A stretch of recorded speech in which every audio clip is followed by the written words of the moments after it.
Welcome to Voyage Daily Tech, the most important news personalized for you every day, supported by Voyage.com.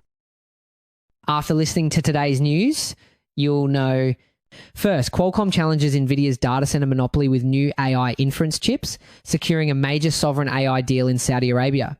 We'll analyze why this strategic pivot is a turning point and how it could affect competitive dynamics in the AI chip market. Second, Google revives a closed Iowa nuclear plant to power its AI data centers, shifting to a 24/7 carbon-free energy strategy.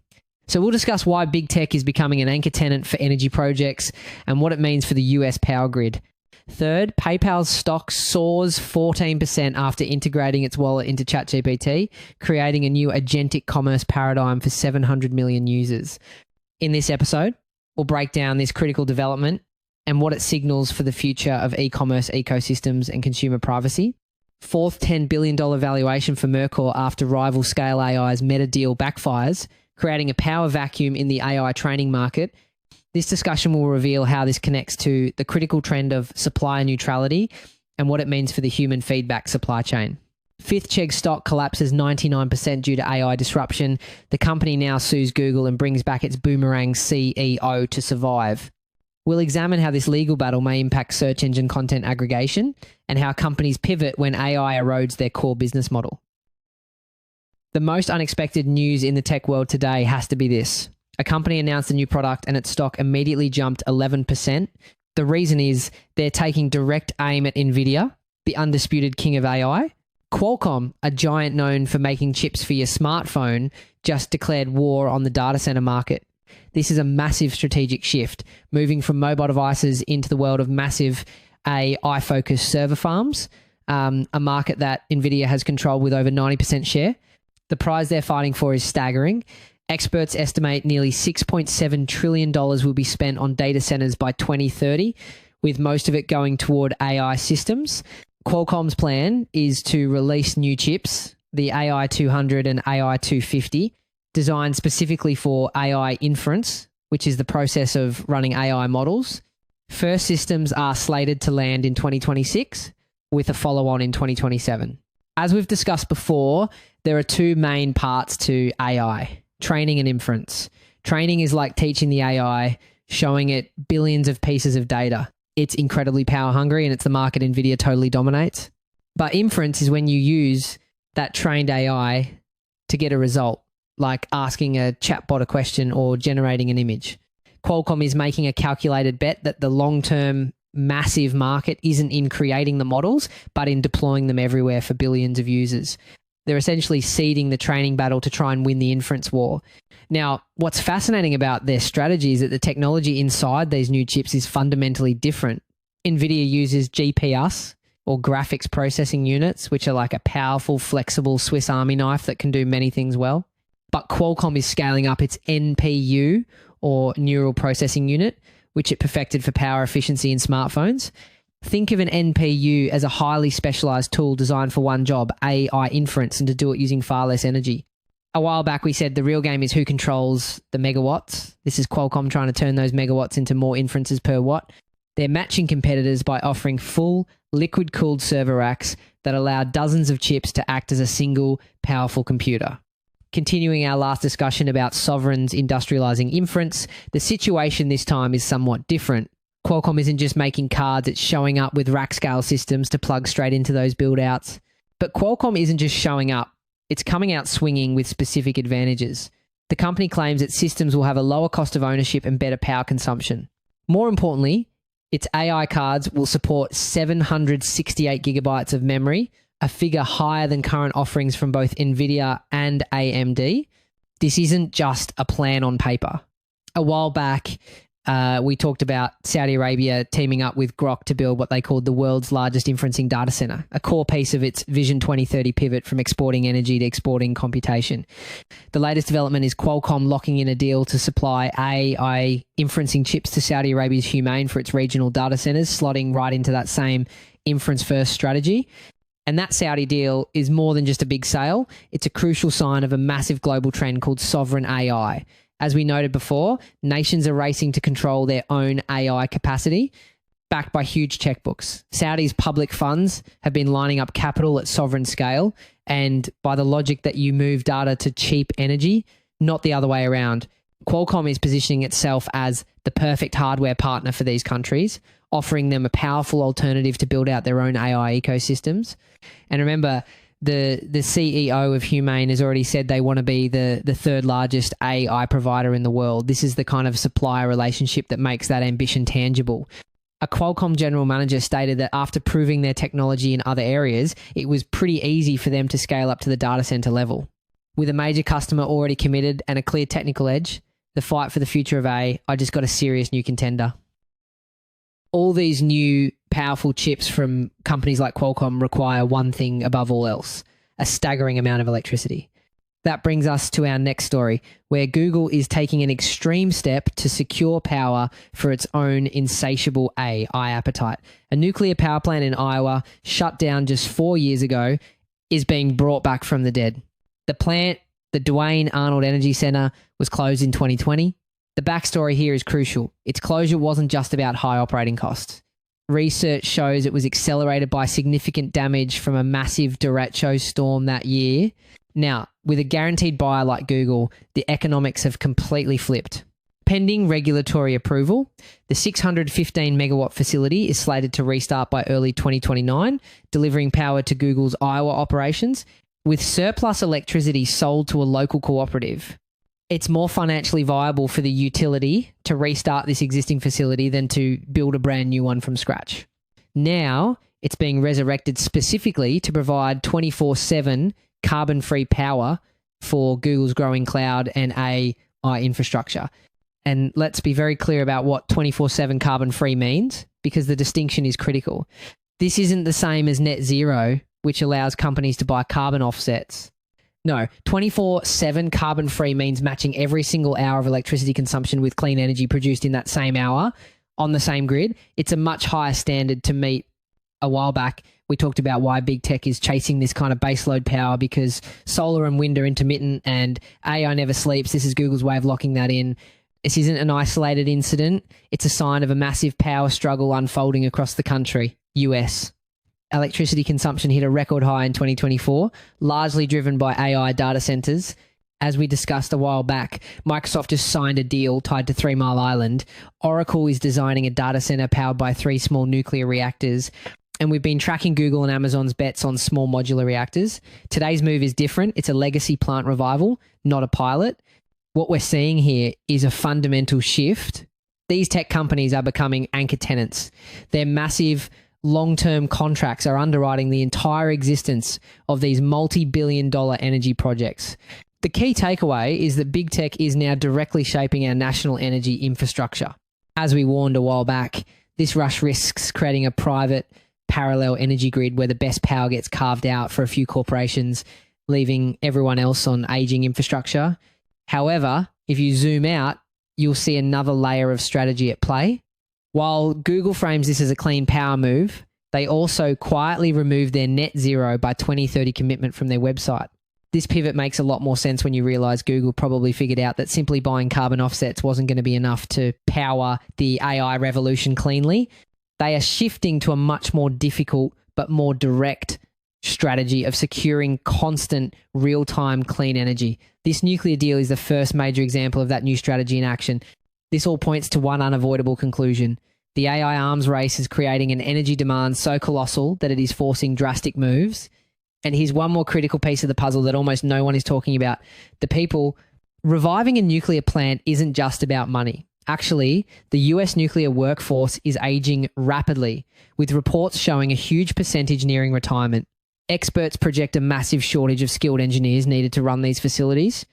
So the real bottleneck for this AI-driven nuclear renaissance might not be the reactors, but finding enough qualified people to safely turn them on.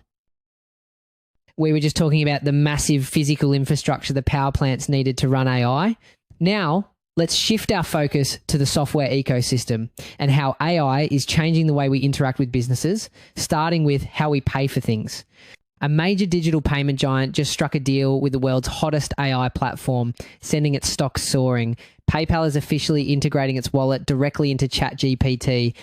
This is a pivotal moment because we're witnessing the birth of something experts are calling agentic commerce. This is where you don't just search for a product, you have a conversation with an AI assistant that understands what you want, finds it, and then helps you buy it. This deal puts PayPal right at the center of that transaction. The market's reaction was immediate, with shares of PayPal jumping as much as 14% in pre-market trading on the news alone. The agreement, sealed over the weekend, makes PayPal the very first payment wallet embedded inside OpenAI's platform. Starting next year, ChatGPT's 700 million plus weekly users can lean on the AI to find items and then purchase them directly using PayPal. However, this isn't just an exclusive deal with OpenAI. It turns out PayPal is playing a much bigger game by also integrating with Google and another AI platform called Perplexity. The strategy here is to become the Switzerland of AI payments, a neutral backbone that can work across any AI. This isn't just about buying a t-shirt through a chatbot. This is PayPal making a massive power play to become the financial backbone for the coming era of AI-driven shopping. OpenAI has already announced deals with e-commerce giants like Walmart, Shopify, and Etsy. Now, PayPal is positioning itself to be the trusted processor behind it all. What really brought this to a head was the question of how everyone makes money. When you buy something through ChatGPT, who gets a cut? We could see a commission stack where the merchant might pay a fee to OpenAI for customer discovery and another fee to PayPal for processing the payment. This could really squeeze profit margins for sellers. PayPal CEO Alex Chriss called it a whole new paradigm for shopping, stating it's hard to imagine a future where this kind of agentic commerce isn't a huge part of our lives. The core of PayPal's strategy is trust. Chris emphasized that this deal connects a massive network of verified merchants with verified consumers, reducing fraud risk. PayPal will handle all the behind-the-scenes processing, so sellers don't have to sign up directly with OpenAI. And believe it or not, the risk is very real. Hackers are already working on prompt injection attacks where they could trick the AI into ordering from a fake website. This is where PayPal's fraud detection is critical, but it does raise a huge question. If a purchase goes wrong, who's responsible? The AI developer, the payment company, or you? The legal answers are still being written. The situation presents a fascinating duality. On one side, you have incredible convenience, but on the other, it creates a new hyper-detailed consumer profile. For the first time, your conversational data from ChatGPT can be directly linked to your transactional data from PayPal. This creates an incredibly powerful profile for personalization, but it also raises major privacy questions. This story is just getting started. Speaking of the AI ecosystem, while companies like PayPal are building services on top of AI, our next story is about the gold rush to control a critical resource that makes AI smart in the first place. Human feedback? A startup co-founder recently said something you don't hear every day. It just doesn't happen too often in startups where your biggest competitor gets torpedoed overnight. He's talking about his company Mercor, and the story of how it happened is an absolute bombshell. A while back, we analysed how Anthropic played frenemies Google and Amazon. The latest development is the mirror image of that playbook, and it shows how fast alliances can turn radioactive.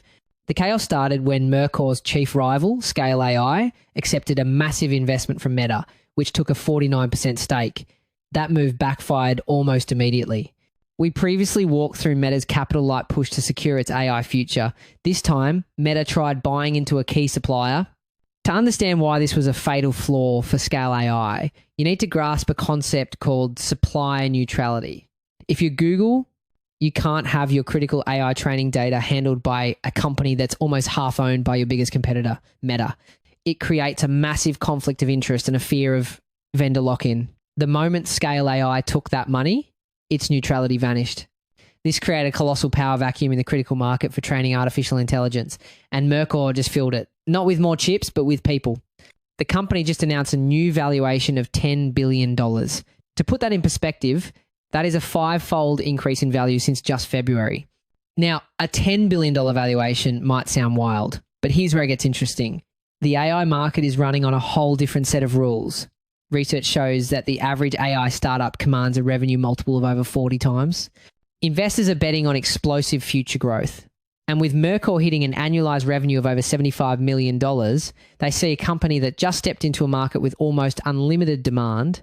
But the story gets even more interesting. Mercor wasn't even in this business originally. It started as an AI hiring company, but after its rival stumbled, it pivoted hard.